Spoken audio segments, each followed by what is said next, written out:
15 ऑगस्टच्या आंदोलनाच्या पार्श्वभूमीवर आज उद्योगमंत्र्यांच्या समोर आंदोलकांची आणि अधिकाऱ्यांची आणि जिल्हाधिकारी प्रांताधिकारी अशा सगळ्या उपस्थितांच्या मध्ये बैठक झाली आणि या बैठकीमध्ये आमच्या तालुक्याचे आमदार त्या ठिकाणी उपस्थित असताना बैठकीमध्ये सामील झालेले नाही आणि त्या बैठकीमध्ये उद्योगमंत्र्यांनी गावाची बाजू, माजी सैनिकांची बाजू, अधिकाऱ्यांची बाजू आणि प्रत्यक्षातली वस्तुस्थिती या सगळ्याचा अभ्यास करून आणि सगळ्यांचं म्हणणं व्यवस्थित ऐकून घेऊन जिल्हाधिकाऱ्यांना आणि प्रांताधिकाऱ्यांना तिथल्या सगळ्या गोष्टीची खातरजमा करायला सांगितलेली आहे। त्याचबरोबर ज्या बोगस ठरावाच्या आधारे ही सगळी MIDCची प्रक्रिया राबवली गेलेली आहे त्या बोगस ठरावाची सुद्धा पडताळणी जिल्हाधिकाऱ्यांनी करून तो सगळा अहवाल तिन्ही आपल्या उद्योगमंत्र्यांना द्यायचा आहे आणि त्यानंतर परत बैठक घेऊन या बाबतीतला निर्णय होणार आहे।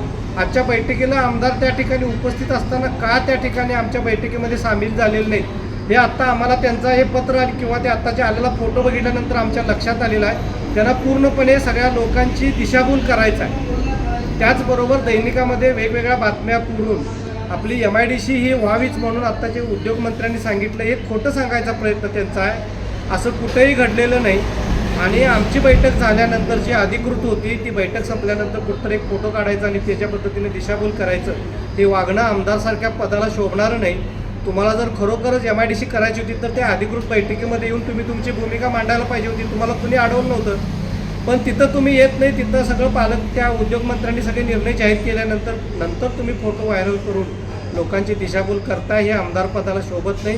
तुम्ही आमदार पदाचे पात्रता नसणारे माणसं आहे आणि दिशाभूल करून तुम्हाला एक वेळ कुठंतरी तुमचं हे हित साधता येईल पण तुमच्यावरची विश्वासार्हता मात्र पूर्णपणे संपत चाललेली आहे। तुम्ही मध्ये चर्चेसाठी बोलवून आमच्या माजी सैनिकांना मारहाण केला। 15 ऑगस्ट दिवशी तुम्ही चर्चेला बाजार समितीमध्ये या म्हटला, तिथं तुम्ही बाजार समितीमध्ये चर्चेला आलेलं नाही। आता तुम्हाला रीतसर तिथं निमंत्रण असताना तुम्ही तिथं उपस्थित असताना तुम्ही बैठकीला येत नाही आणि नंतर मात्र तुम्ही दिशाभूल करण्याचा प्रयत्न करताय। हे सगळं बंद करावं आणि तात्काळ असा आमचा आमदार हा होऊ शकत नाही। त्यांनी तात्काळ राजीनामा द्यायला पाहिजे आणि कोणत्याही परिस्थितीमध्ये MIDC होणार नाही अशीच सगळी ही परिस्थिती आहे आणि जो अहवाल येणार आहे जिल्हाधिकाऱ्यांचा तो सुद्धा तसाच येणार आहे। कोणत्याही परिस्थितीमध्ये MIDC ही टाकळीमध्ये होणार नाही।